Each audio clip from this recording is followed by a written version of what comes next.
दुर्भाग्य सुचलं आणि भाजपनं अजित पवारांना महायुतीमध्ये घेतलं असं वक्तव्य बीडमधील भाजपचे नेते मोहन जगताप यांनी केलं। त्यावर आक्षेप असणाऱ्यांनी आम्हाला दोष देण्याऐवजी भाजपवर बोलावं असं उत्तर धनंजय मुंडे यांनी दिलंय।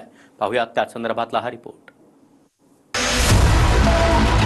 दुर्भाग्य सुचलं आणि अजित पवारांना भाजपनं महायुतीत सोबत घेतलं अशा शब्दात बीडमधले भाजपचे नेते मोहन जगतापांनी टीका केली।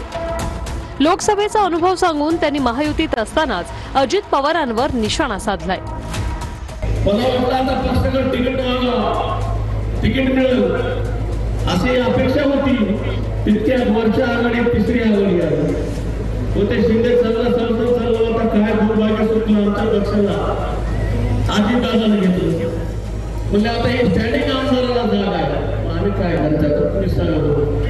आता काय असून उदय असून आता थांबायचं नाही। मला कळत नाही की भाजपचे लोक तिथं भाजप सोडून जात असताना गेवराईच्या विद्यमान भाजपच्या आमदारांनी माझ्यावर टीका करावी। खरं तर दोष त्यांनी त्यांच्या पक्षाला दिला पाहिजे। तुम्हाला आज भाजपच्या लोकांवर दोषही देता येत नाही, त्यांना दोषी ठरवता येत नाही आणि आम्ही मात्र तुमच्या दोषी आहेत काही दिवसातच। हे अतिशय चुकीचं चाललेलं आहे। दरम्यान अजित पवार महायुतीत आल्यामुळे मोहन जगतापांनी शरद पवार गटात जाण्याची तयारी दर्शवली। त्यावर पक्ष सोडून जाताना इतरांना बदनाम करू नका असं आवाहन भाजपच्या बावनकुळेंनी केले। नाही, आता ज्यांना विधानसभा लढायच्या आणि ज्या जागा आमच्याकडे नाही आहे, मी आधी स्पष्ट केलं आहे, ज्या जागा आमच्याकडे नाही, ज्यांना विधानसभा लढायच्या आहेत त्यांना दुसऱ्या पक्षात जाताना या पक्षाच्या नेत्यांना बदनाम करून जाण्यामध्ये मला वाटतं औचित्य चांगलं नाही आहे।